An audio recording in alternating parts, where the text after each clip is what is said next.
led to measurable business. His leadership efforts have led to measurable business improvement results through process efficiency, effectiveness, and efficiency, higher customer satisfaction, reduced climate change, and superior market performance. He leverages his integrated management system expertise, outstanding collaboration skills, and basis for results, and yielded millions of dollars of benefits to the bottom line for his employers and clients.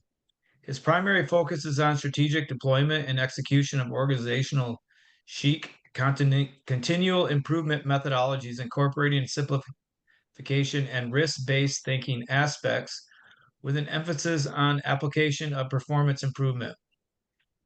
And Roderick has a large list of certifications through ASQ, as well as he is an ASQ fellow. And he has a very interesting topic here to present tonight. I reached out to him for a couple of other items that were potential presentation topics, and he shared that this particular one, and I didn't even know that this was a big thing that was been implemented into ISO 9001, and who's ever certified to this should be very well aware. And there's some other expectations that come with this. So I can keep on talking, but I probably will dig myself into a hole because I don't know what I'm talking about when it comes to this right here. So with that, Roderick, thank you very much, and I'll turn it over to yourself. All right, thank you. And we'll get into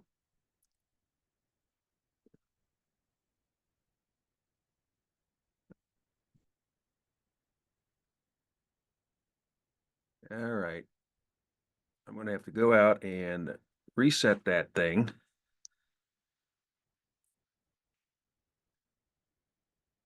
Now, let's get this rolling.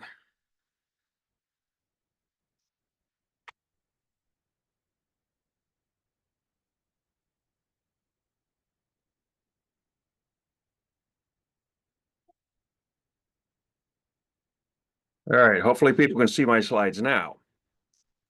Didn't work initially, but now I got it. Yep, looks good. All right, excellent. Thank you. All right. And get it going the right way. One of the things I want everybody to recognize real quickly, I'm going to try to stay out of the politics. What do you need to do in your organization to be ready for what's coming at us within the ISO standards? That's my focus for tonight. So we'll cover a couple of things up front of what's happening with climate change as it relates to ISO. But then we're going to go back and look at, okay, how are you going to be answering your auditors? Please don't overthink this. It should be relatively simple to try to keep track of all this. Most of you, I would almost say all of you, are already doing, with the stuff you've already got, you meet the requirements as of today. The question is what's coming up next. Now, if you haven't already heard, ISO 9001 is in revision right now. The technical committees have already started their committee drafts. We're hoping roughly about this time next summer, we should be seeing the final draft, and that ASQ will get the information out, but usually they're a little bit slow. So the places to get information quicker would be the Quality Digest or the Quality Magazine. They will get the information out faster than ASQ. It will come out from ASQ eventually. But keep track of that. Also the 14,001. Now they're going to probably do something a little bit different because of what the ISO did to us last year. They literally dropped the bombshell in February of last year when they added climate change to everything. So they added an Amendment 1. The 14,001 people, by this time next year, they'll probably be coming out with their Amendment 2 instead of a full refresh. The 45,001 has also decided to update their standard. We're probably looking at 2027, 2028 before they come out with theirs. So, a couple of the terms, first of all, and you can find these in these various documents. So, climate change, greenhouse gas release. Now, if you listen to the news media, they're always talking about man-made carbon. Excuse me, man doesn't make any carbon. It's in nature. It's been there. We don't make carbon. We release it. Sustainability, another very popular term out there. That simply means maintaining some kind of level. For the Europeans especially, that there is no standard yet under ISO, so they're using the 14,001 to 50,001. Those two together, as part of an integrated management system, equals sustainability. Net zero. A lot of your companies may already have a net zero goal. What does that mean? It means you've developed a system where you're carbon neutral. Whatever you're releasing, you've got a way to have a carbon sink. You're buying carbon credits, whatever it's involved. That's the net zero.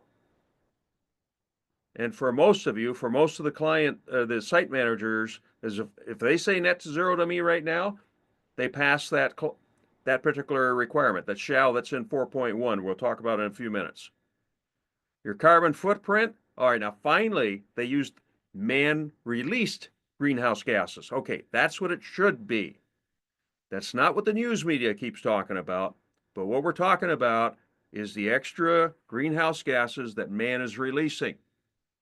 Okay. Yeah, all right.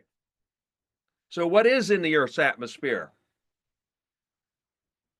You hear the news media. They're always talking about CO2 and all this other stuff. But what's in there? Well, most of it's nitrogen, then oxygen. Greenhouse gases is less than 1% of our atmosphere. So what is the largest greenhouse gas? I have so many people tell me, what's CO2? I said, not even close. Over 50% of greenhouse gas is water vapor. So why don't the engineers talk about that, or the news media? Oh, the excuse they give is water vapor dissipates, usually in a couple of days, in the form of rain or snow or whatever else.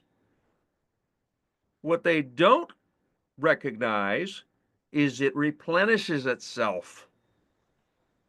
So there's far more water vapor, and that's been known for over 100 years, causing most of the warming. Yes, CO2. Now, the problem with CO2, once it gets in the air, if you don't get it, it can stay active for up to 60 years or so. Methane, 25 years, but we hear a lot about methane too. And then some of the other gases. All right, so climate change refers to long-term shifts in the temperatures and weather patterns. Okay, excellent statement. Oops. Some of these changes can be natural due to changes in the sun's activity and large volcanic eruptions. Very true. Matter of fact, most of the CO2 in the air comes from natural sources. And then the Earth has a way to capture it. It's been doing it for many, many, many long centuries and decades. Now, the last statement here. Now remember, this comes out of the UN. But since the 1980s, human activities have been the main driver of climate change. That's the statement that I would challenge them on. And as quality professionals, by the time we get done with this, I think you'll see what I'm after. It's possible. I'm not saying it's not happening. But we really don't know yet. We don't have the data because that first statement says long-term shifts. What does a long-term shift mean? Thousands of years, not decades, not 100 years, not even 1,000, many thousands of years refers to a long-term shift. So here's an example of some of the type of data you're going to be seeing by the news media. This is from 1980 to 1924. It shows that the amount of carbon in the air is going up. Okay, fine. Let's see, how many quality professionals we got in the audience today? Most of you? What's the zero line represent? Central limit theorem. You don't see that in this graphic. Oh, here's another graphic. 1880 to 2022. Okay, now we're seeing some stuff below the zero line. But we're still not seeing much. It's not central limit theorem yet.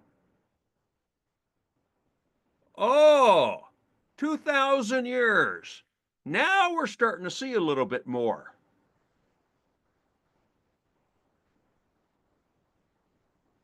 You're starting to get my drift here. And if we go a step farther, this is based on ice cores. 100,000 years ago. And oh, by the way, the Brits noticed that the last 2,000 years, it's been much warmer than normal. Who was burning fossil fuels 2,000 years ago? Oh, it was the Romans. They had too many fires going. Actually, I've heard that on some of the news media. They're blaming the Romans for starting this. Not the Industrial Revolution, 2,000 years ago, it was the Romans. So, point in here, if you look across this particular graph, we get into that 200,000. Notice that the top high point was over 15. You mean, see, you've probably heard on the news media that the last 2 years have been the warmest on record. Yeah, of the data we can basically track, but when you go to the ice cores, it's not. The Earth has actually been warmer than it is now in the past, according to the ice cores. So what I'm trying to get across here is the carbon cycle is extremely complex. And you start looking at all this stuff, and I'm just saying the CO2 right now, which actually is a very small part of what we've got in our atmosphere. And oh, by the way, any green plant has to have CO2 to survive. That means on land or in the oceans. But notice the little graphic there in the lower right there, that's EPA data from the US. So 30% of the CO2 releases is coming from industry. And these are the man release numbers. The transportation is about 30. Residential and commercial is about 30. Oh, maybe that's why they're trying to push us away from gas stoves into electric stoves now. How many of you have heard on the news media that cows are causing global warming? Wait a minute. The total CO2 is only about 10%. That's all of farming. Cows are a very small part of that. Now, it's also methane, not CO2. But hopefully you're starting to get the little drift here. Be careful when you listen to the news media. By the way, who's the largest global, or this greenhouse gas? Who's the largest producer? It's not the US. And the numbers from 2024, China is now producing 3 times what the US is. India is basically even with us now. So India and China in the last few years, the last 5 years or 10 years, they've been ramping up tremendously. There was a politician over in England, and recently I saw a clip where he was saying if the UK would totally stop burning all fossil fuels, they are so small, far down in this list, it will never be noticed, and they're right. See, this list is our 80-20 rule. Those top, China down to Iran's about 70%. And then the rest start building up the rest of it. So, yes, China, United States, India, we're the big ones. European Union, Russia, Japan, Iran. That one surprised me. I would not have expected them to be in there, but yeah, they're doing a lot of stuff now too. All right. February of last year, ISO dropped, I literally say a bombshell, because nobody, not the technical committees, nobody knew they were going to do it. They dropped an Amendment 1 on all of the management system standards. So 9001, 14, 45, 50. There's over 50 of these silly things. Every one of them now has an Amendment 1.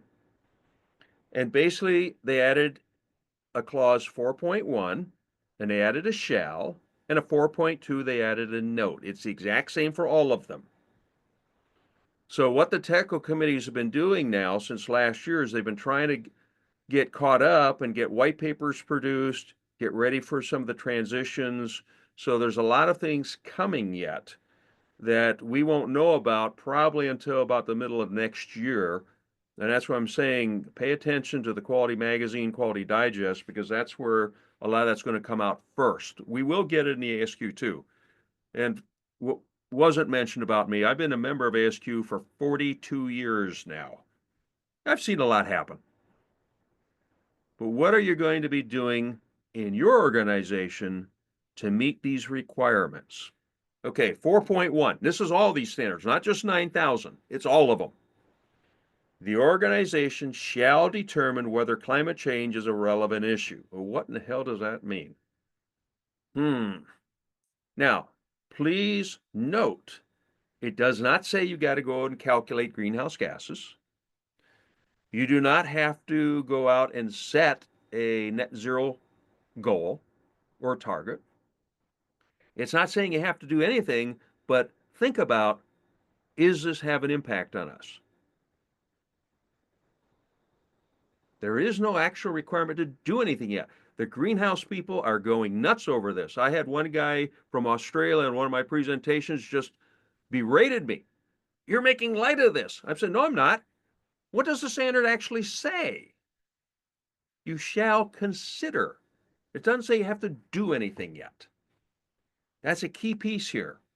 Now, the next version, maybe it will say something. But you got to understand the context of your organization. Now, that's part of the standards. It's been in there for a long time. The organization shall determine the external and internal issues. That's been there. But what ISO is doing is pushing this now towards climate change. Oh, okay. So if you're going to consider the issues, do you have any kind of recycling requirements locally around your plant? By the way, I had a number of, I had at least 3 or 4 clients prior to the pandemic that were doing so well with the recycling, they were actually landfill free. Well, during the pandemic, some of those companies went out of business, so they're not landfill free anymore. Have you changed LED lighting in your plants? Okay, let me ask this little fun question. How many of you have a garage at your home with a standard garage door opener? Have you put an LED light bulb in it yet? For those that have, you may understand what I'm about to say. If you haven't yet, be careful, because the moment for especially the older garage door openers, if you put an LED light bulb in an old garage door opener and you hit the button to open the door, it will open. You back out of the garage, you hit the button to close it, and it will not close.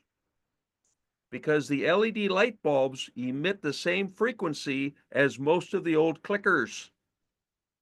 As long as the light bulb is on, the clicker will not work. It was one of those unintended consequences. One of my clients, actually, the maintenance department, the guy was just at their site. It's a big bottling plant. They have robot forklifts. They have about a dozen of them. They pick up the stuff from the end of the lines, double pallets at a time, take them into this massive warehouse about, I don't remember how tall that thing is, but it's huge. And every now and then somebody has to walk through the area, and the maintenance people thought it wasn't going to be as safe walking through there because all these robots are going all over the place. So he decided to install a whole bank, $10,000 worth of LED lighting. The moment he turned it on, all the robots stopped. The frequency from the bulbs knocked out his entire system. He had to shut off those lights. He's never been able to turn them on since. Fortunately, they had backup tapes. They were able to get their robots running again, but it took them a while. They were down for several days. He was just absolutely furious. So LED lighting, yeah, it's a lot brighter. I don't know about any of you, but I'm old enough now where if I'm driving along and I've got vehicles coming at me, I can't see at night very well anymore. So I have to put in the yellow shades and everything, and I'm doing all kinds of crazy things to try to knock out all that glare. How about scrap you're using around your plant? See, 14,001, that's a key for this whole environmental thing. That is the basis for a lot of the environmental standards. You'll see that shortly. So I was working at Ford Motor Company for about 13 years, from 1988 to 2001. I was sitting in my office about 1997. I got a phone call, and the guy said he was with the Corporate Environmental Office. And I said out loud, I didn't know we had one of those. I asked the guy, I said, where'd you get my name? He said, the corporate quality guys told us about you. Okay. He said, we're going to get Ford registered to ISO 14001. I said, you're going to do what? You just got my attention. See, 14,001 only came out in 96. Ford got registered to it in 97 and has been ever since. But Ford has a long tradition of being environmentally friendly. Henry Ford the First, if he was living today, he'd be called an environmentalist.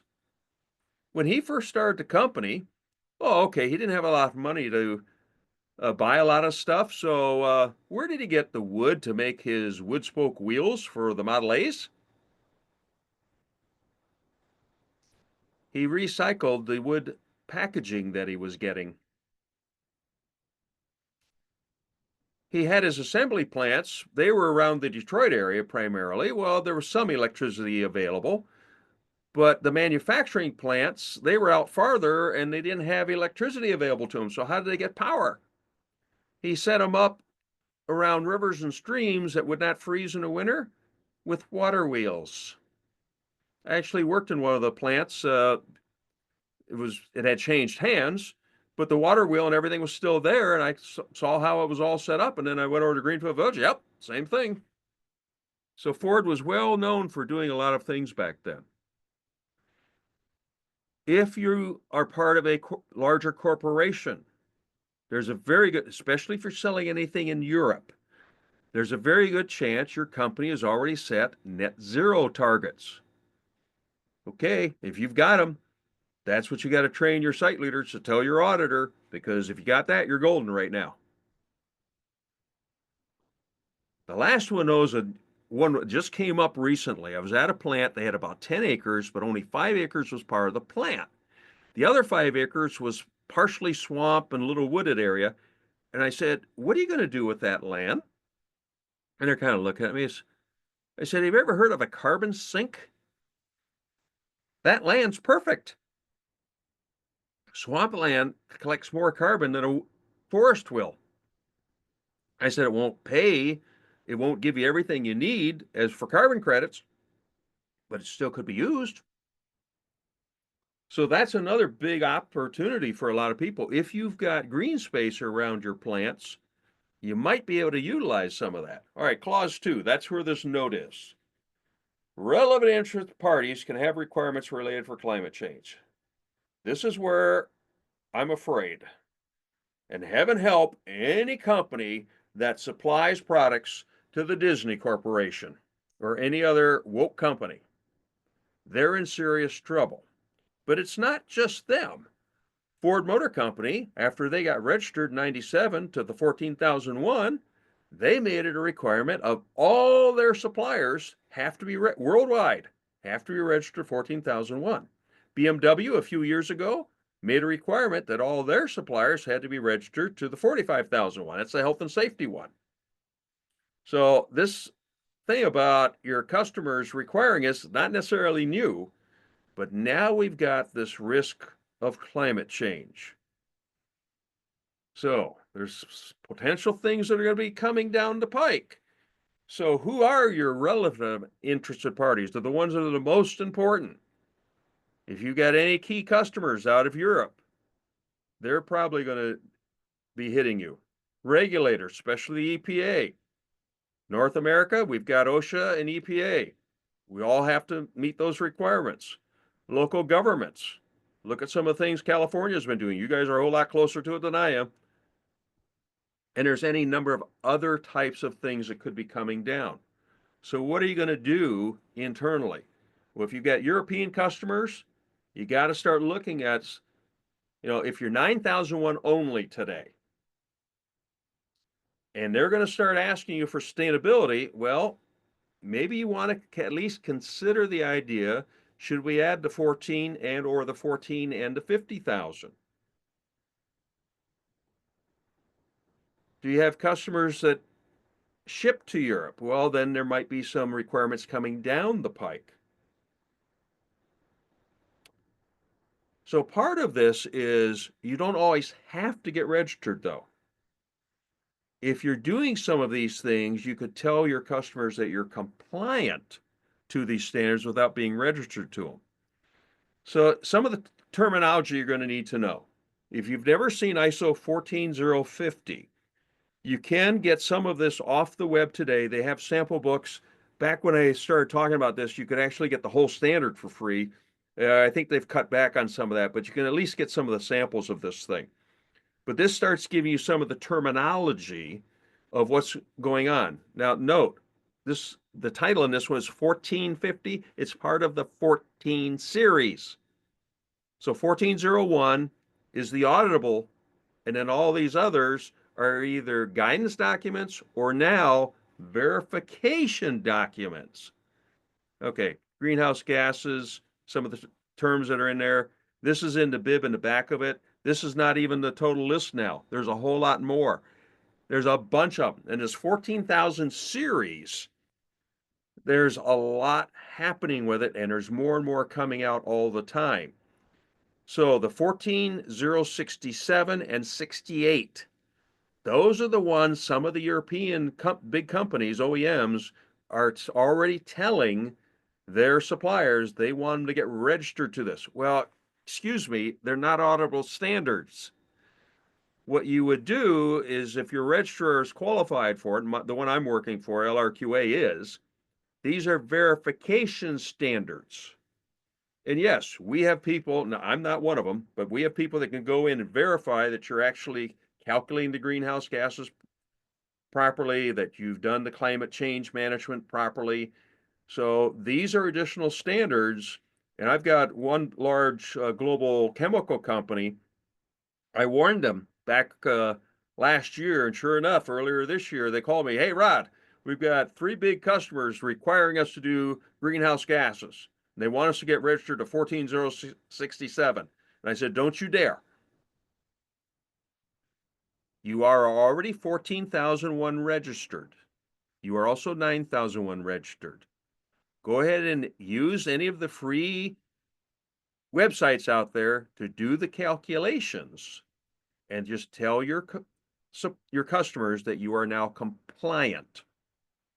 Somewhere down the road, it may become that we've got to get that set up. But see, the purchasing people at those companies were asking for registration. That isn't a thing yet. You can't get registered to 67 or 68. Those are verifications. So a lot of the customers don't know what they're asking for yet. That's why I keep trying to encourage any of my clients, tell them you'll be compliant to what they need. All they want is a number for greenhouse gas.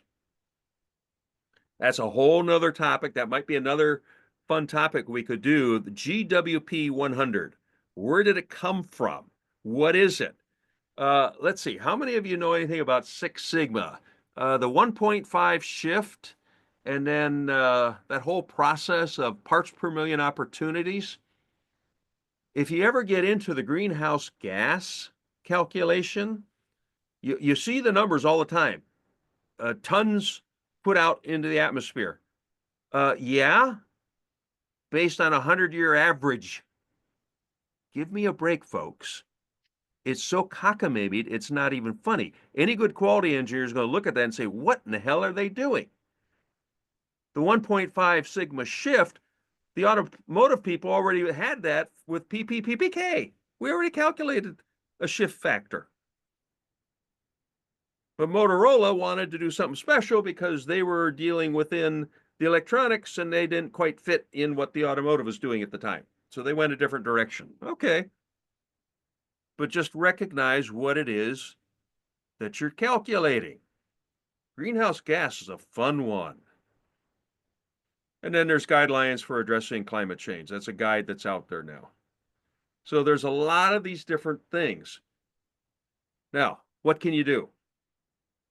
If your corporate has the net zero already in place, 2025, whatever it is, that's the key right now.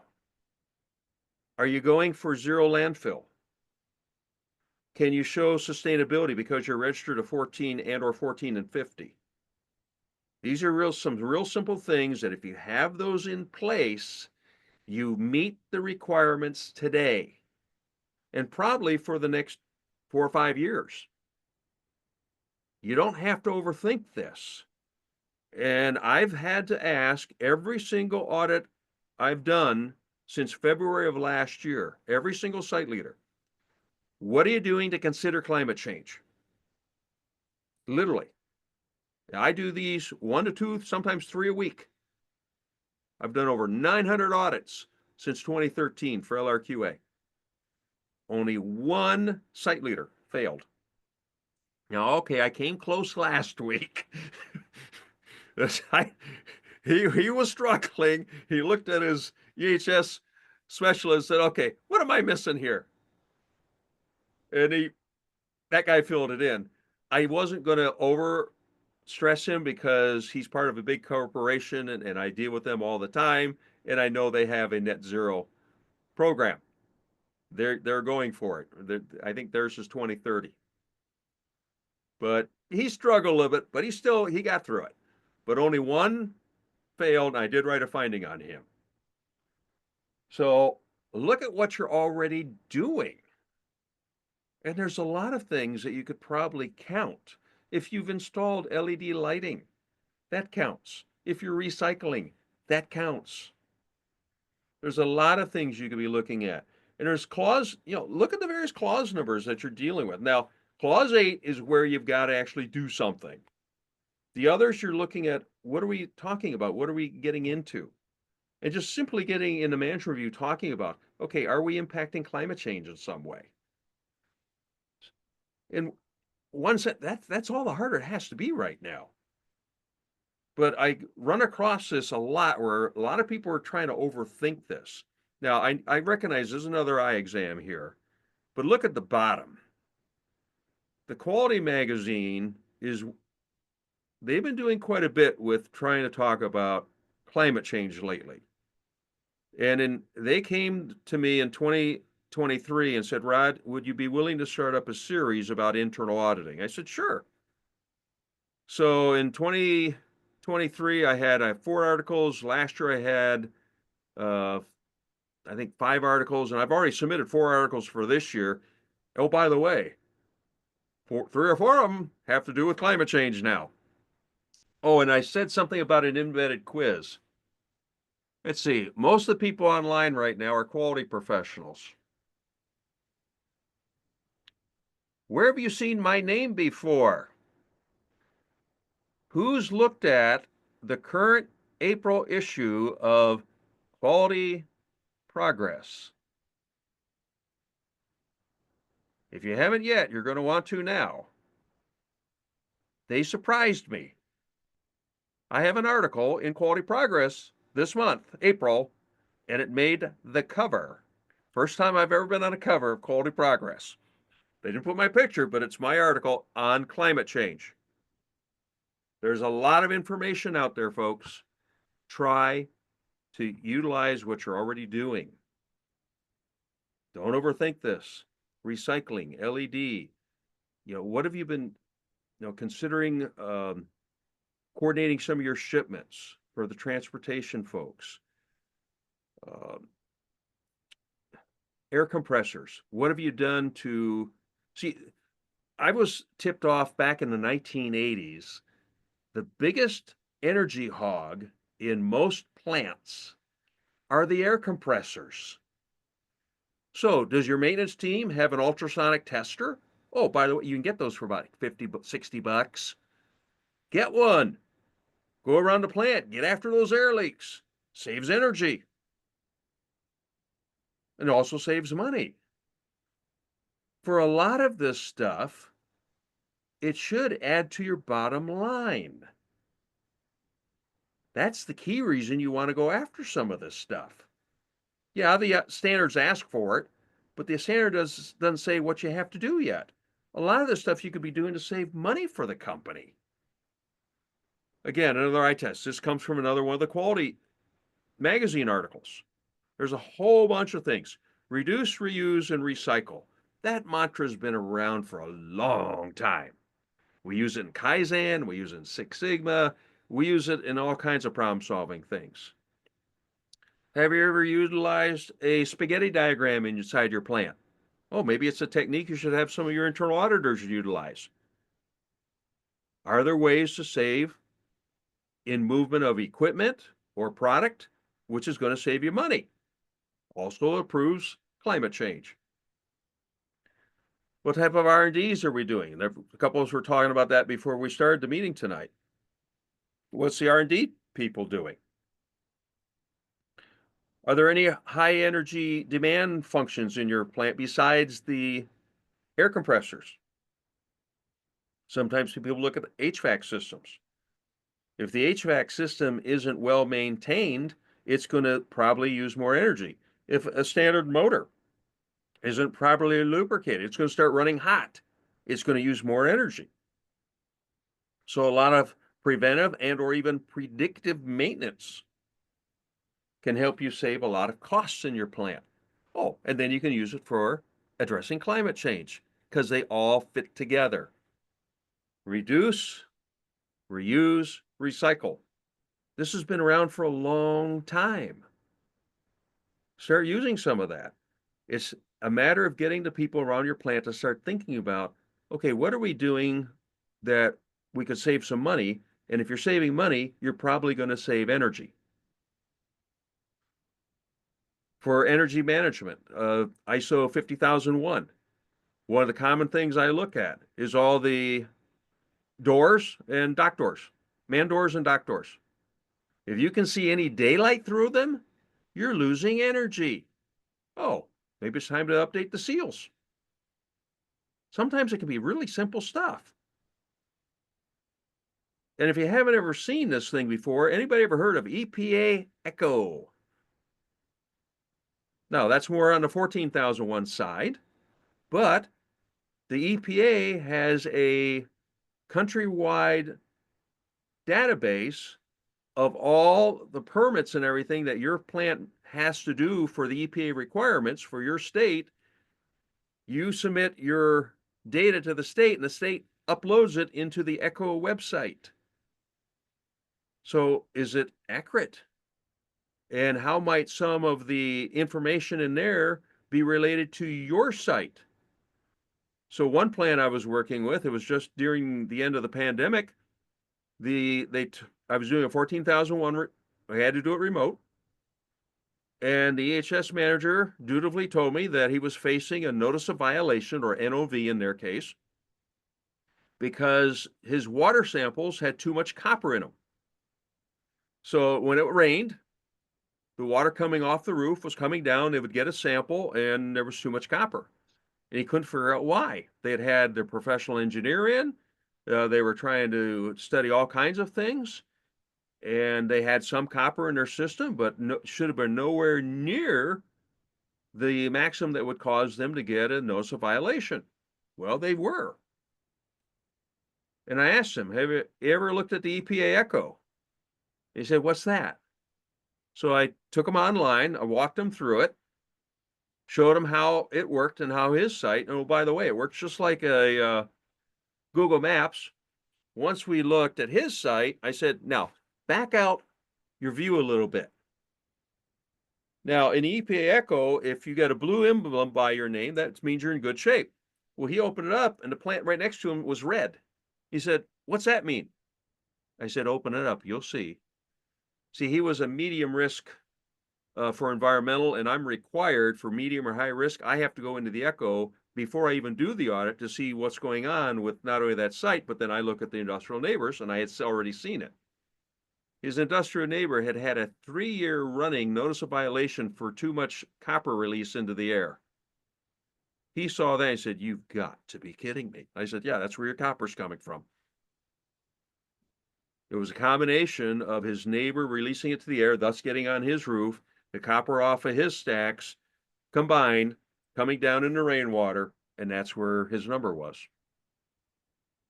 Talk to your local officials, your city officials, your regulatory officials, see what's going on, what's happening. Is there anything? And start getting some of your local high schools involved too. A lot of students are coming up, they're studying this stuff, they're into it. Who knows what you can come up with some of these things. It doesn't have to necessarily be difficult. The IAF, that's the group that controls all the registrars. So what's going on with them? Your technical committees, a lot of them have got public websites that you can actually get into to look for the white papers and things. The 9001, the 14, they both have them. I've had a little trouble finding the 45, but they are out there. Registrars are supposed to notify you when there's big changes, like what happened last year in February. LRQA did put out the notice. Most people missed it, but it was out there. Again, watch the Quality Magazine, Quality Digest. They'll be the first out there with the information, and then Quality Progress will come back. Now, the good news about Quality Progress, that's a little bit more in-depth research, more peer-reviewed, and going through that. So the article that I produced that's in this month's Quality Progress, when I was going through the reviews, one of the reviewers kept giving me all kinds of flack, saying, this isn't important. We don't need to know this. And I had to keep going back to him and said, is your company registered to ISO 9001? If so, this is critical for you. So if we finally got it through and now they've published it, okay. And then pay attention to what your customers are demanding. And see if some of your salespeople, marketing people, can they get some heads up of when this might be coming at you so that you can get ready for this. So we want to continually improve what we're doing anyway. And as you're making improvements, a lot of times it's going to save your company money. It's probably saving energy. So count it. What else can you be looking at? What's happening? How are you doing the whole risk and opportunities thing? Are you using FMEAs? Are you using control plans? What are you using in SWOT diagrams? Whatever it is. Look for opportunities. How do we make sure that our equipment is running as efficiently as it's possible? Because that's going to save you money. It's also going to cause less energy usage, less propane usage, if it's a fork, whatever it is, it's going to save you. That's what we're after here. So this whole thing, even though there's a lot going on in the news media, and there's a lot going on and things are starting to come out from ISO, focus on the fact this can help us save some money and make our company more reliable out there with our customers. So variation exists. Okay.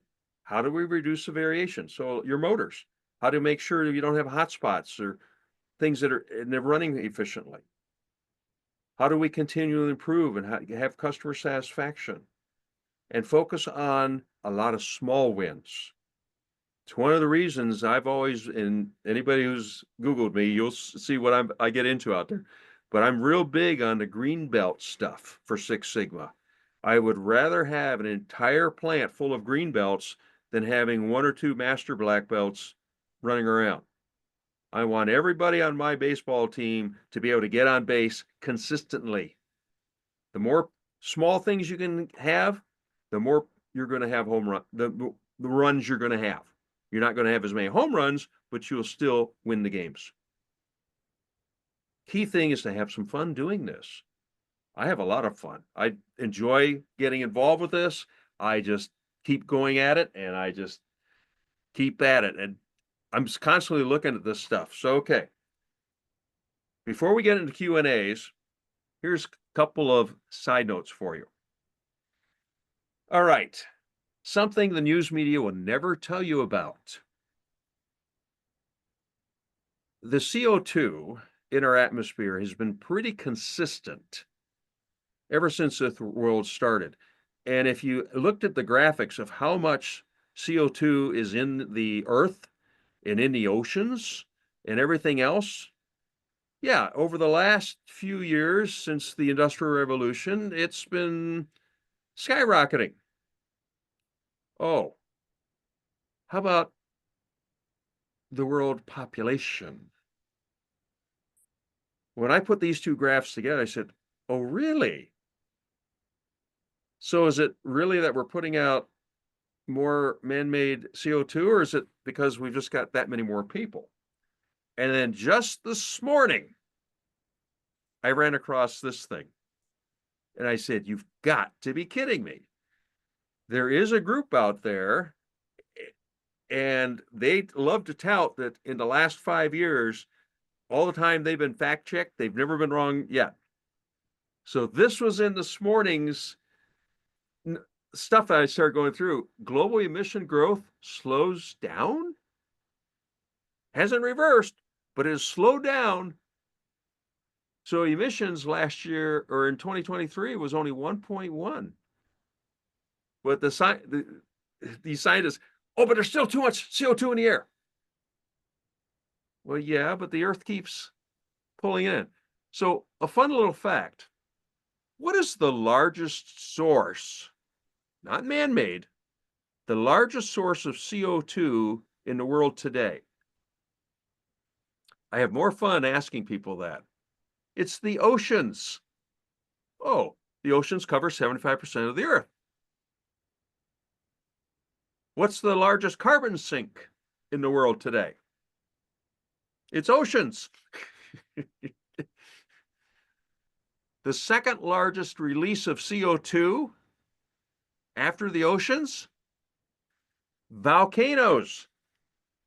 One good volcano can release more CO2 in a week than the entire automotive in the US can in a year. So there's a lot of fun stuff out there, folks, when you start looking at some of this. So as you're looking at how am I going to apply this back to me for ISO 9001 or 14 or 45 or any of these ISO things, say, how can we save some money? And you're probably going to meet the requirements. So with that, let me open it up. Any questions out there?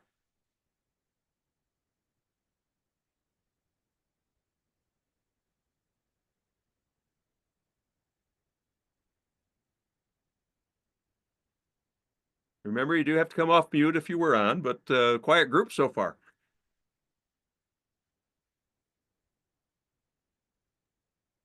Help us. No, excuse me. I got kind of a cold, but I can open us off, Roderick. Yeah. So basically, what it boils down to, from what I've heard, is that they're according to the amendment 4.1. Get I get some moisture in my throat, some carbon down there. The organization shall determine whether climate change is a actual relevant issue. And just by going through simple measurements of, yeah, you could have a recycling program in place. Um, you have it part of your management reviews. You're taking small initiatives and steps that identify that you're doing things basically to help address, the environment, reduce your landfill, I guess, direct landfill contribution in some way or another, that you could claim in essence that you actually are doing something to mitigate your climate footprint at climate change contribution in a sense. Is that right? Exactly. Yeah, exactly. Okay. See, in North America, United States and Canada, we have this thing called the EPA, and we have OSHA. We have Yeah. all these requirements that we're already having to meet. Yeah. The other countries don't have those. Right. So any plant, any company in North America, we're already meeting anything that should be thrown at us when it comes to climate change. Now, I had one company last year, it was kind of fun. They make various types of air monitoring sensors, Hmm. and they're in a little plant, in a little strip of plants, and the city does not allow them to recycle. And they're trying to, and they enter a rented building, and they were struggling with how are they going to meet climate change. And as we were talking, they were real proud of the fact that these monitors that they make, none of their competition can even come close to the longevity of their monitors. Their monitors will outdo everybody by 3, 4, 5 times the length of service. And then they're able to actually refurbish them. So even when they do go bad, they can refurbish them, put them back in the plant, and they're working again without having to buy a new one. And I said to him, I said, there's your factor right there. You're affecting climate change because you're helping your customers not having to replace those sensors all the time. They were looking at me, oh wow. So let's go. So now they got a whole new marketing campaign they're doing. So this is where some of the innovation starts coming in, or just getting people brainstorming some ideas. If Right. your product or service is outdoing your competition, does that have a positive impact on the climate? If so, you should be marketing that. And you can also count it for your climate change.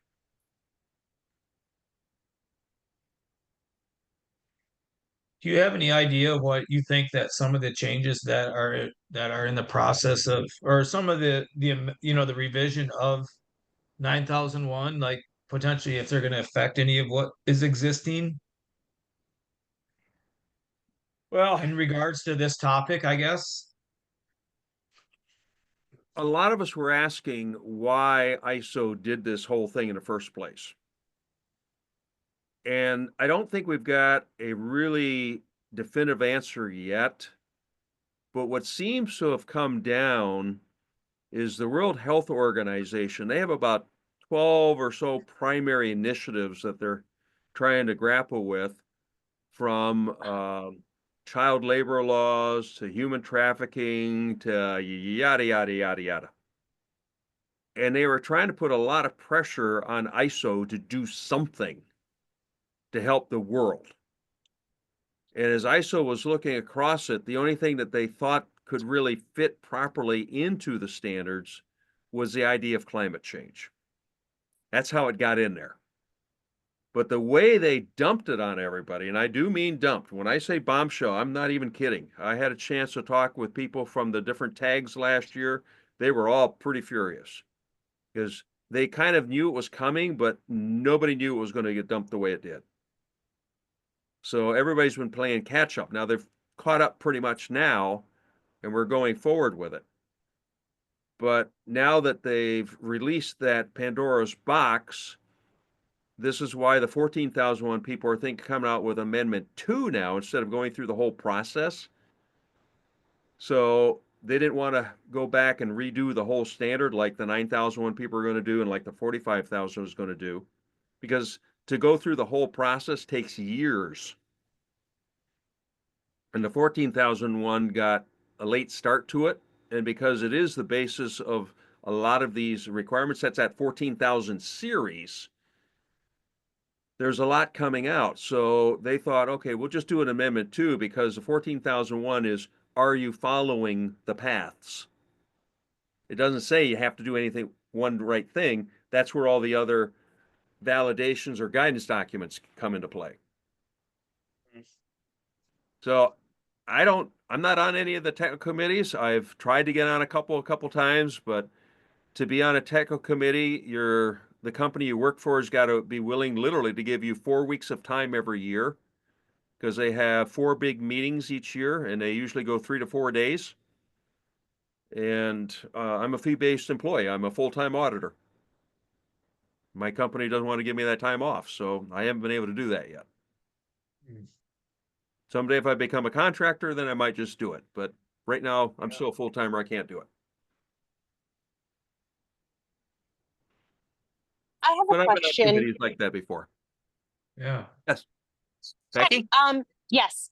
Hi. So I work for a smaller company that mainly works with distribution and assembly of components that are bought from, you know, manufacturers like Siemens, Weidmuller, Festo, and stuff like that. What kind of advice do you have on proving that you've thought about climate change? Because we're not an OEM, because we don't have a lot of, quote unquote, greenhouse gas output, what sort of things would you say? I mean, because I wrote an amendment to our quality manual that talks about how we thought about climate change, but the auditor was kind of iffy about it. But to be fair, it was his first solo audit, so I'm not sure that he fully understood it. I mean, because we had our audit in last November.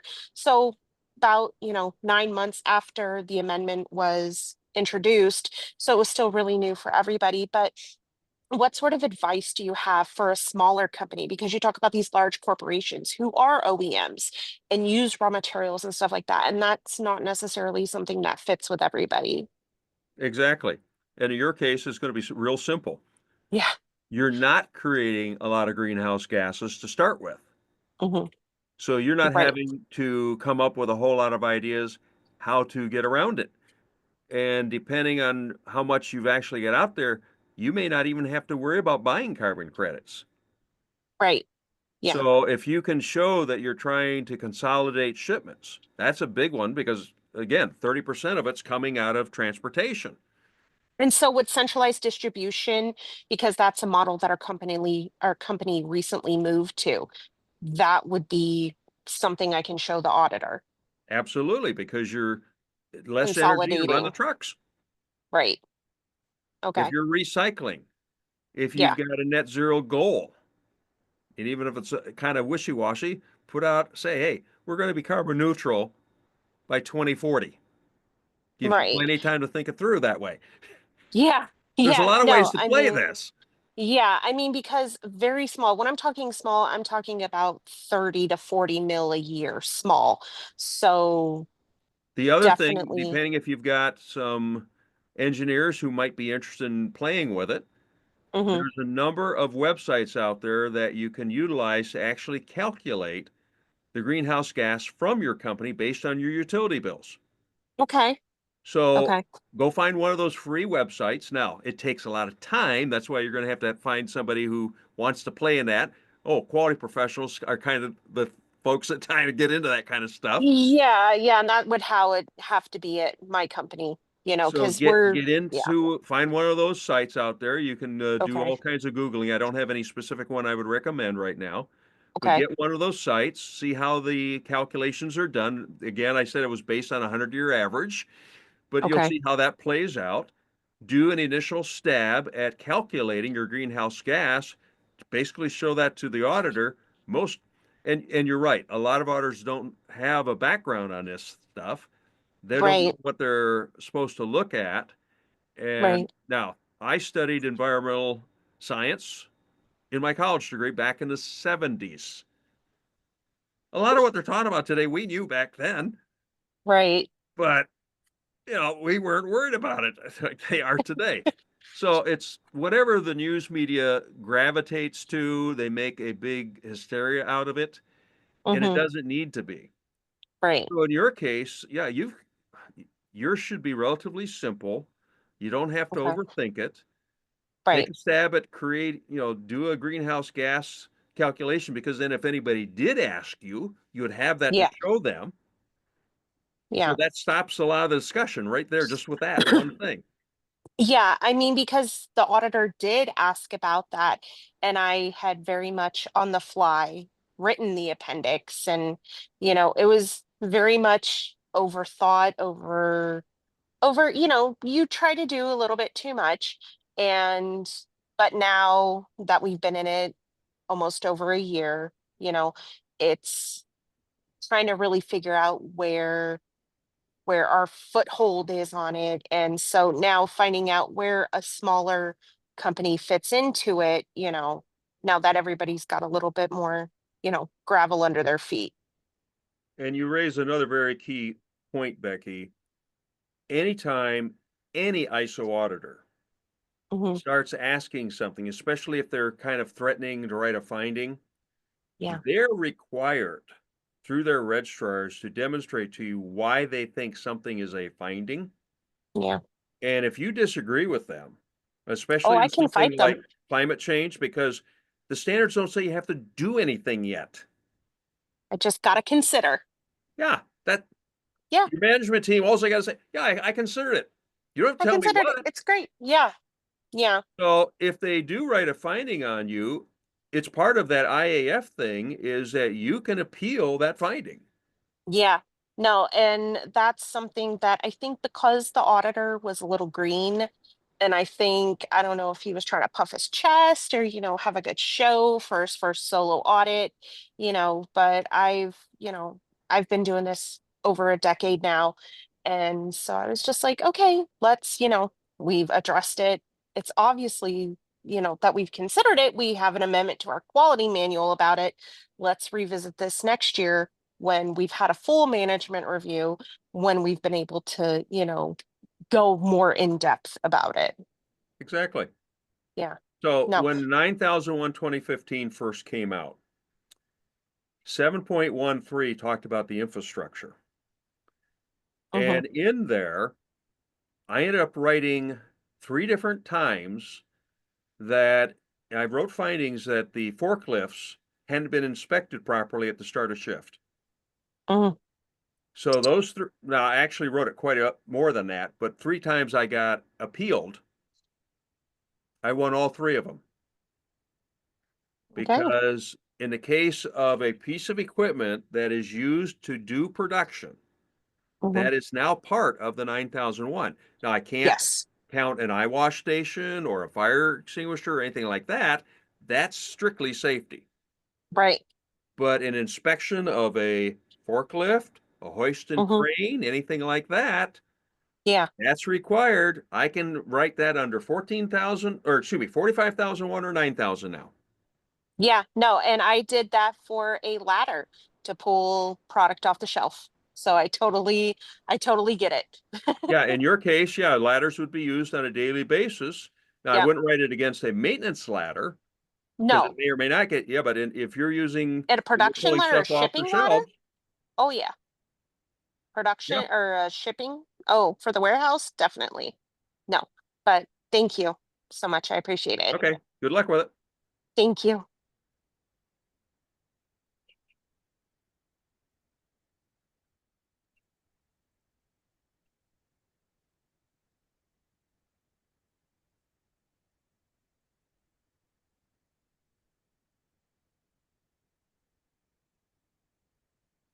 Okay, well, unfortunately, we got crickets, sir.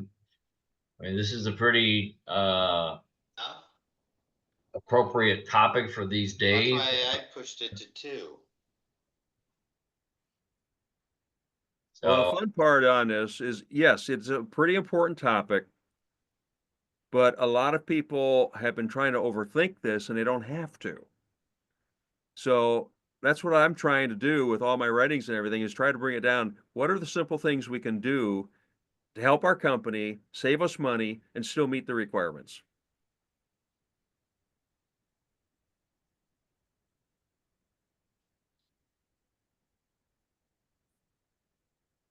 Somebody must have some questions out there. Or are we in shock that it's not as complicated as we thought it was? That's what Yeah, I'm I was just hoping kind of for. Yeah, I was kind of curious how many people were even tracking that this had been updated in ISO 9001. I hadn't heard that. I heard I just about stuck. it in June Okay, 2024. Yeah, because okay, my quality manager at the time was like, he was talking to our registrar and he goes, "No, this is more 14,000 when." Well, he was gruff. He used to be in the military. He's like, "No, this is 14,001." And then our registrar is like, "No, that this is a thing." He's like, "Rubber, rubber, rubber." So then that's when it fell to me as the then quality engineer to come up with the, document and bringing it up in that management review. But no, it did take me, as it was a shock that it was implemented so quickly and that there was no kind of, you know, introductory period. It was just, no, this is something we're looking at.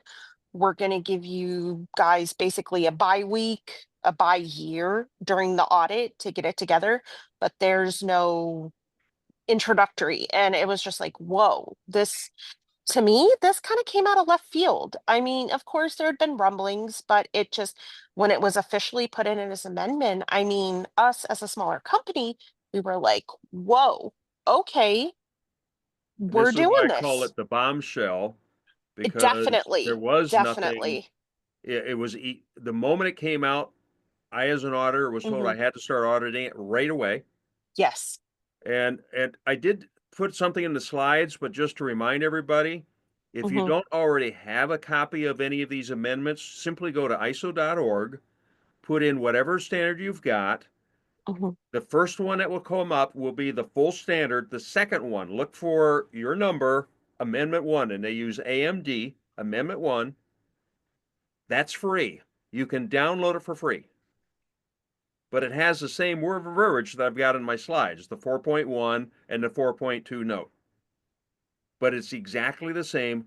All of them across the 50 plus standards, they all got it now. Because every single standard has it. Yeah. Would that include 9001? Anything that's an auditable standard has that in it now. Okay, I don't Oh. think 9001 is considered to be an auditable standard.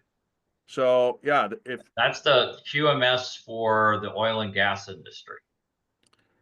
you can verify that by going to the ISO.org, put into 2001 and Hmm. see if there's, the first one, and then is the next one down, is it actually got the amendment there?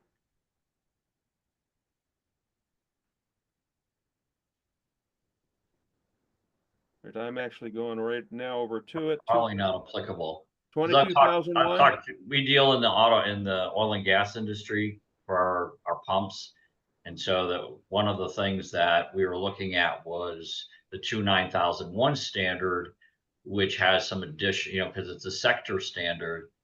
And the registrar that I talked to, basically, in so many words, said that we would not replace my 9001 because they could do an audit of it and show that we were compliant to it. But I think he said it was not a certified standard or something like that. So it's probably the same thing as a full-blown auditable standard. I just went into, I'm looking at the ISO.org right now. ISO, excuse me, 29001, 2022, Yeah, Amendment 1. really? It's there, Wow. Wow. 2024. Huh. I just find that interesting. The climate change amendment is tacked on to an oil and gas industry QMS. Yes. Petroleum, Yes. petrochemical, and natural gas industry sector Yeah. specific standard management systems requirement for Product and Service Supply Organizations, Amendment 1, climate change. Wow. It's there. Okay. And more than likely, because most of all the other Amendment 1s, yep, Amendment 1, if you click on it, it's a free download. Wow. Hmm. Like Interesting. the medical device industry, like 13485. I typed that in, and would that be included in there too, Roderick? That may or may not. Say, Most I of don't the see anything. auditable standards end in 01. So 22301 is business continuity. That would have it. But Mhm. I also do audits for GMP for 17, what was it, 7? Been a while since I've done that one. GM 22716. Everything in that says you should do something, not you shall. It's not technically an auditable standard, but the Europeans are using it that way, so we're doing it that way now here. So it's GMP for cosmetic companies. 22716. That one doesn't have it because that's not a true auditable standard, even though we are doing audits on it. So moving away from ISO, do you see a lot of governmental agencies implementing greenhouse gases and carbon emissions and the whole climate change thing? Look at California. Well, Yeah. save for California. California is its own country of sorts, but I'm talking like ITAR and things like that. It's very But possible. There's a mhm, lot of environmentalists around the world that are pushing this very hard, and the news media is in it full bore. And I shake my head almost every single day watching some of the mhm, things that are coming out. And this has been, see, the instrumentation that is used for measuring this stuff. mhm, Uh, we don't know the reliability of it. We can't verify it. Any right. type of attribute gauge, it's hard to try to do a full gauge R&R. You say gauge R&R to some of these folks, they have no clue what you're saying. Uh, it gets comical. Now, the fact that the idea that there was something that was affecting our climate for the way it warms and cools, that was actually Mhm, originally identified back in 1824. And then some of it was identified, and there's been a lot of research on it. They noticed that the amount of water vapor had a lot to do with it back in like the 1870s and 80s. mhm, So we've known about this for over 100 years. But see, the Earth's cycle has been around since who knows how far you want to go back, depending on which right. event you go on that. But the Earth has had a natural cycle, and that's what I learned in the 70s. Yeah, the Earth works off natural cycles, and a lot of it has to do with what the sun is doing and what the moon's doing. Right. So I learned a long time ago the sun, especially when there's solar flares and sunspots, can have huge impacts here on the Earth. And oh, by the way, the last 5, 10 years, we've had some of the highest solar activity on record. Yeah. Oh, it's warm. No kidding, folks. Don't have to tell me I live in Phoenix. So, So I'm not discounting that man released carbon has some kind of impact. I'm sure mhm, it does. We are definitely releasing a lot of carbon. It's right. already in the earth. We're releasing more than the earth can fully reabsorb. But then Mhm, they're finding out that the ocean, the more we tend to put out, the more the ocean tends to pull in. So Earth has a way of balancing itself out. yeah. No, and that was very eye-opening to see the graphs in the beginning, excuse me, the beginning of the presentation where it talked about greenhouse gases only being 0.43% of everything in the atmosphere. And, 4% of that 0.43 being water vapor. And it just seems like people are trying to scare organizations into doing a bunch of things that may not seem super necessary at this point. The key phrase on this whole climate change thing, Hmm. follow the money. Why do we Yeah, have to use LED light bulbs? it's The an upgrade. consequences of LED light bulbs, now, as an older senior citizen, they hurt my eyes, Hey, especially when same. I'm I've got driving. glasses. I've got glasses. I feel your pain. And, but see, the space shuttle systems and our orbiting, we've had pictures being taken of the Earth for over 30 years. Hmm. The amount of light pollution that has occurred since LEDs came out is just beyond the Hmm. beyond. It has Yeah, changed the migratory patterns of the birds, the bees, the yeah. hummingbird, everything.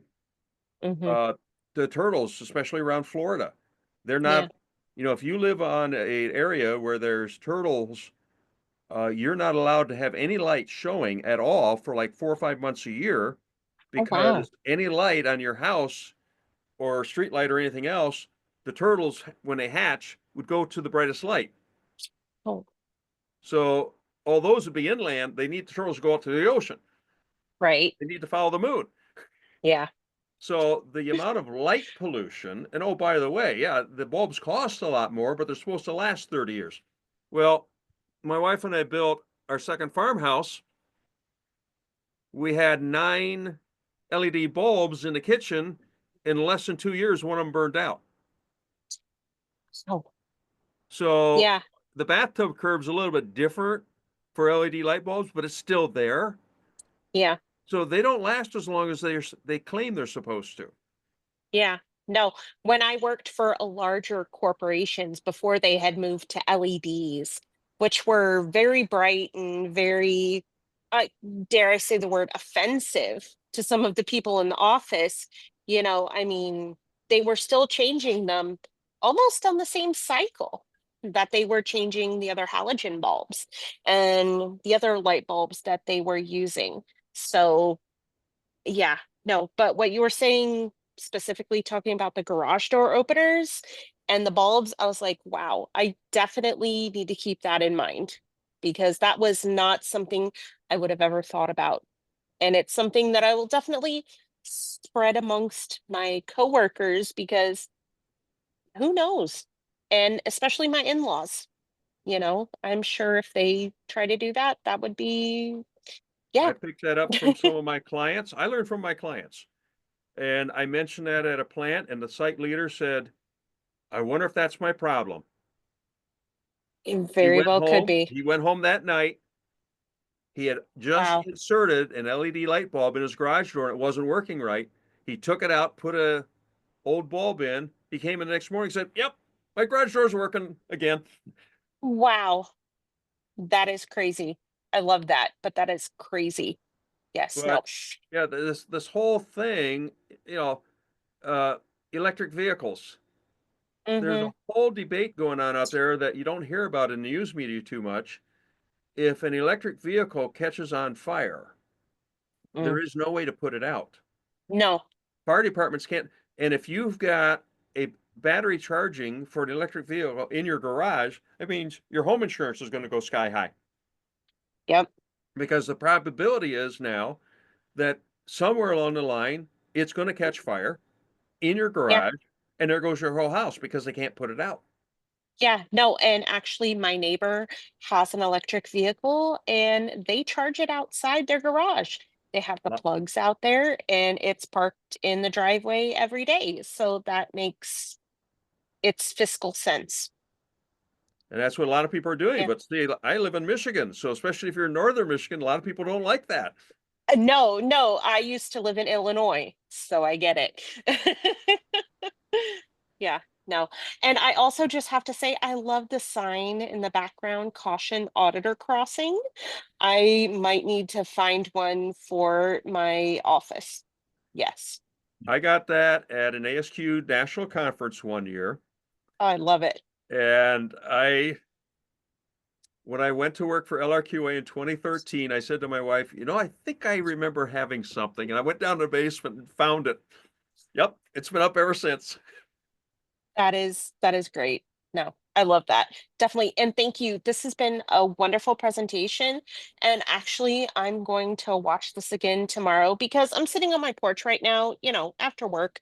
But I'm going to watch it again tomorrow and actually take even more detailed notes because this is something that I'm definitely going to bring to my top management because you've made a lot of really good points here and a lot of things to think about. And just thank you so much for presenting for us tonight.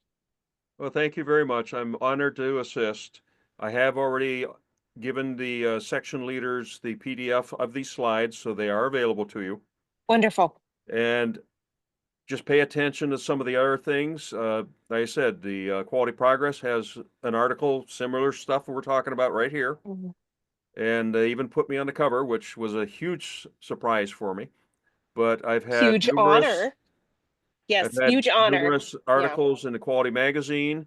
And for those that are into the ISO 45001, Hmm. I've been asked for a long time to come up with something, and I've actually submitted it now. It hasn't been published yet, but it should be sometime in the next month or two.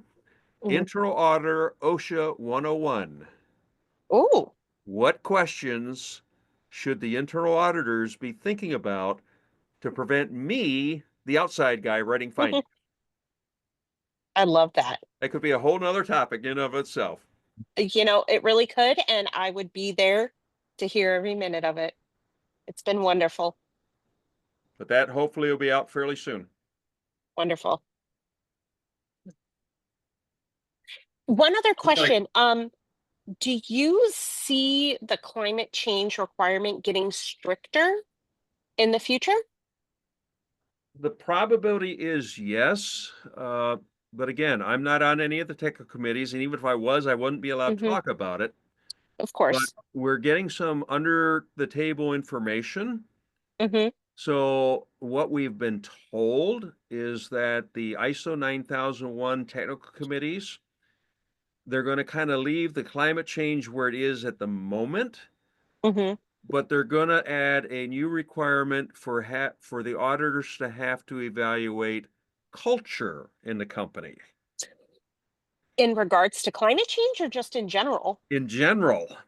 And we're all That's saying, huh? that's not How the, how are we that's not going a to thing. assess culture?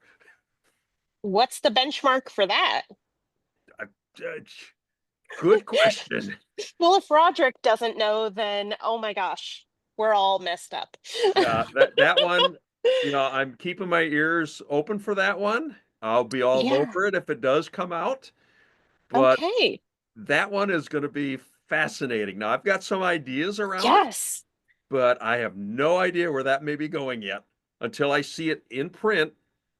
See, again, Yeah. the auditor has to look at what is worded The in the wording. standard, and we're Right. supposed to audit based on that.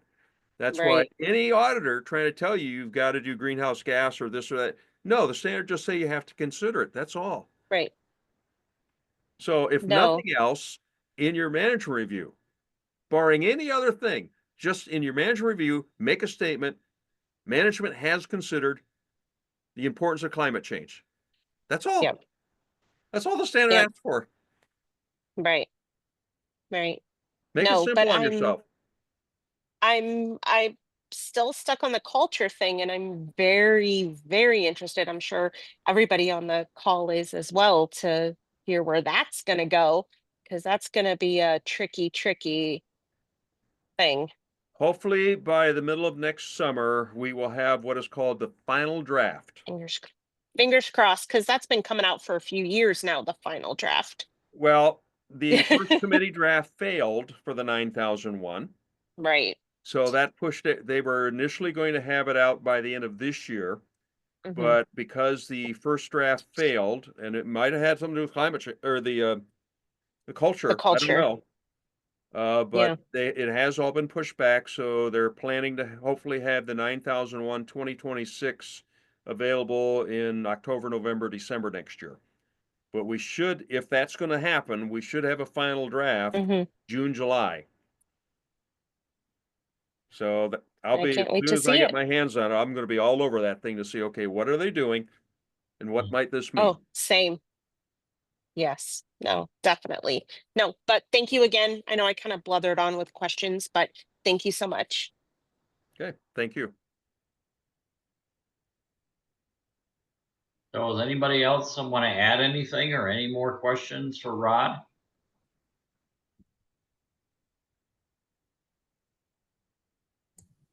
Adriana here. I just maybe more of a comment.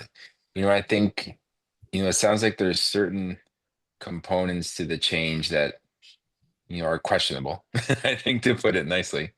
But I think there's other ones, that would hopefully give companies thought just about doing some common sense things, especially around maybe not necessarily looking to do carbon trade-offs or anything like that, but more just like common sense energy efficiency type of initiatives that will just reduce their pure cost of, let's say, electricity or fuel. Like, I think if anything, if I was, if there were opportunities, that would probably be the ones that'd be the most, I guess, logical to pursue first if they can. I guess it depends on the type of industry, but would that be something that you at least kind of suggest them go down that route first, or do you find Absolutely. that yeah. And if you have high ceilings in your building and you've got a lot of small fans on the various posts or four fans, one of the simplest cost advantages you can do is put in a big ass fan or one of the knockoffs of it. Yeah. One big Yeah. ass fan can outdo dozens of smaller fans. It pushes far more air. People are going to be a lot happier and you'll use a lot less energy. Yeah. Yeah, because I think in the end it comes down to, like, they're not charities. All these places, no matter what, they're companies, and they're there to make money. And I think the best way to kind of sell any idea, whether it's good for the world or not, is like, what's in it for them. That seems to be the main thing. And it makes sense, and it has an added bonus of you're burning less fuel or whatever to produce the energy. But yeah, sometimes some of them, I think they lose the forest for the trees, and just like in the end, if you're using less material, if you're producing less waste, if your products are more efficiently, recycled or whatever, so that you don't have to keep on, processing raw materials from scratch, it makes it cheaper to run the business. You're absolutely correct. And I tell every site leader, Yeah. you're spending whatever to be registered to whatever number of standards they've got. If you can't demonstrate to me you're saving the company money, you're doing it wrong. It's literally that simple. Yeah. This should help them save money. But a lot of people approach it, especially back 1988, it was an extra cost. Well, Mhm. they weren't. Ever since 2015, I've really liked what they did in 2015 with the 9 and 14s. It made these standards a lot more usable and it made it more business friendly. Yeah. Hey, Rod, do you see in general that the trends, whether it's climate change or culture or whatever, do they start in the United States or in North America, uh, or do they start in Europe?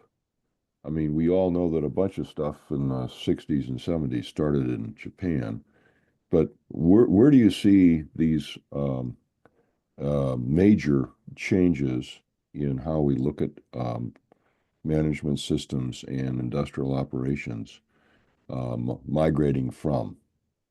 The management systems process is basically European.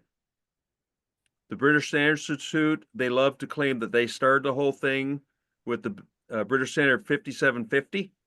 Oh, we already had the mill standards 9858A long before they had theirs, but the Chartered Quality Institute is the big group over there. That's the ASQ in England.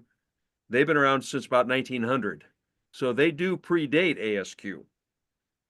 But the most of the management system standards, the BSI 18001, that was the predecessor to the ISO 45001. A lot of these management system standards are coming out of Europe.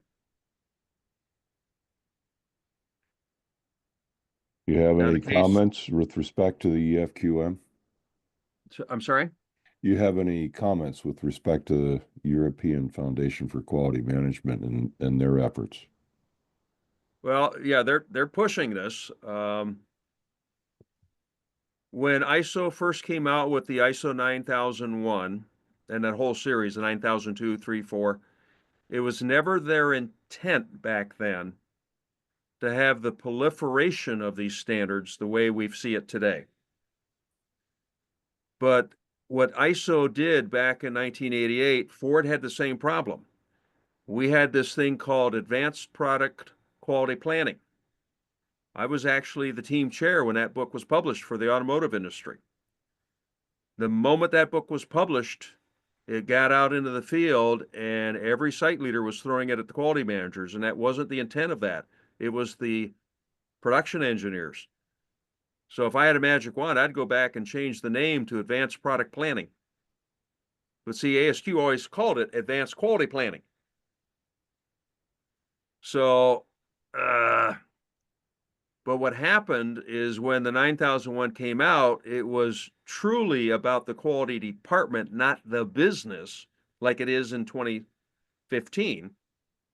So then you had the environmental people say, well, that's quality, that's not us. They wanted their own. Then the safety, all these other standards are out there now. And it's just gotten so huge, but ISO's making so much money on this thing today. It's become a huge moneymaker for them. And that's where it's kind of going. So I tell a lot of the clients that I have, I said, you know, there's over 50 of these silly things now. Tell your customers you're compliant to whatever it is that the clients or the customer feels they want. So the 9, the 14, 45, those are kind of the big three. The 50,000 is kind of now the big four. But beyond that, I mentioned the 22301, that's business continuity. I found out last year, the ISO 37001, that's anti-bribery. Well, there's not too much of that going on in the States, but yeah, it's a big thing over in Europe.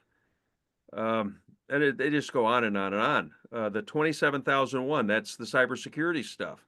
The 22,000 is the food safety. We just saw the 29,001 for the petroleum. It just goes on and on and on. But a lot of these, I get the sense that a lot of these are coming out of Europe. So the various European organizations are pushing for it because it's making them and the ISO a lot of money. By the way, I agree with you.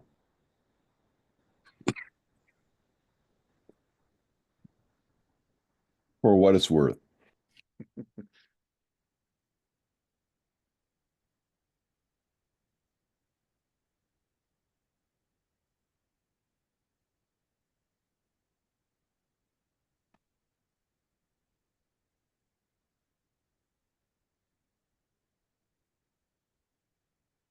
And I think it'd be nice if there were a push to get things harmonized, like what the VDA did with the Automotive Industry Action Group and FMEA back in, well, it finally came out in 2019.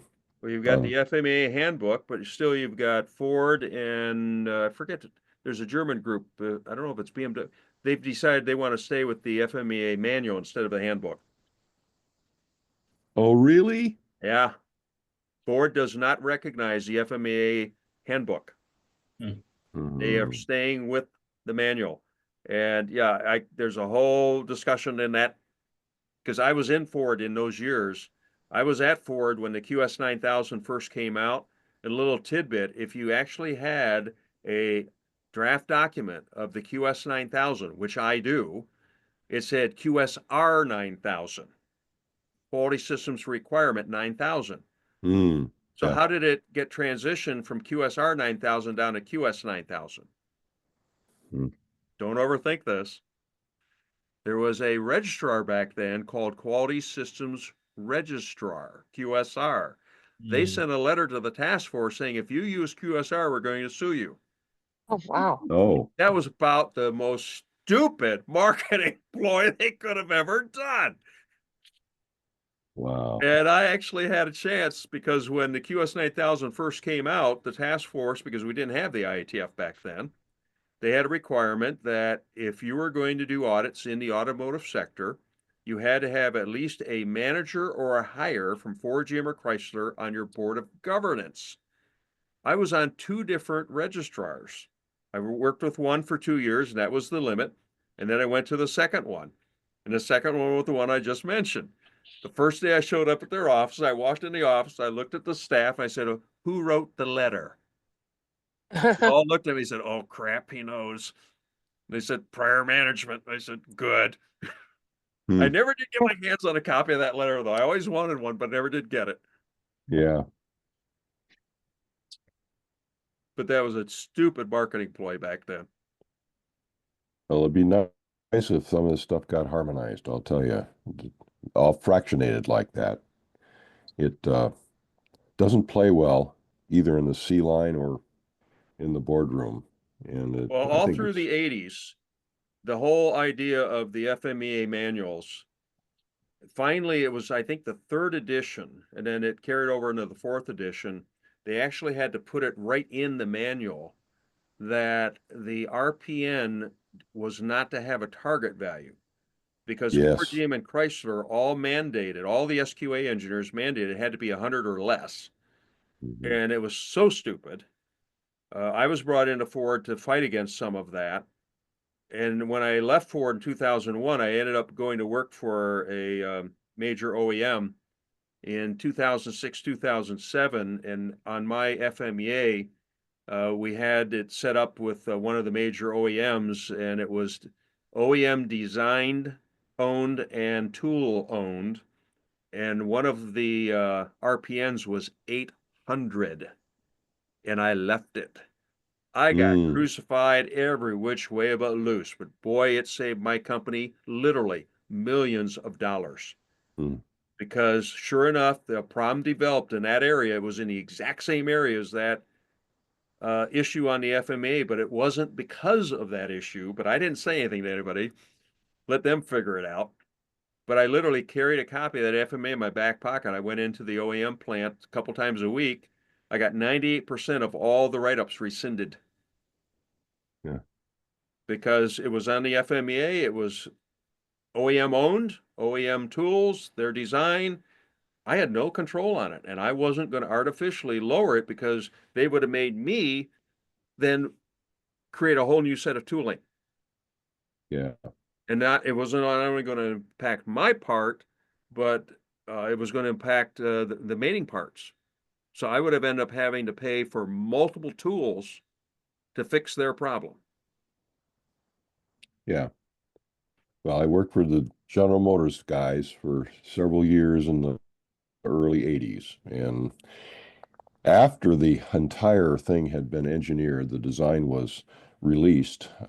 As a junior engineer, I was asked to go down the hall and spend the next 2 days coming up with the FMEA. And here's the number you want to get it under. Yep, exactly. They were force fitting those numbers. Yep. Yep. So I'm very, very happy with what happened with the harmonized version. And I'm glad that the Americans and the Germans could get along. I understand it was not necessarily an easy thing to do, but Oh no. anyway. But it's valuable. It's actually a good exercise now. Before it was a game. Yeah, I've never gotten my hands on the full handbook because I've refused to pay the money to go buy one. But I've seen enough of it that I do like what they did.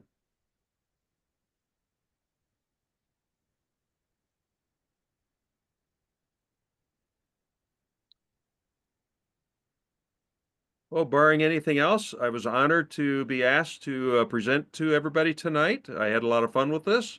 Hopefully, everybody had a chance to pick up a few little tidbits, and even more, hopefully, that you'll be able to take it back to your plants and your organizations be able to utilize some of this. Hey, Rod, thank you very much. This is very enlightening. Thank you. Yes, Yes, thank we you. appreciate it. Thank you, Rod. Thank you, everyone. Thank you so much. All right, I want to shut the recording off.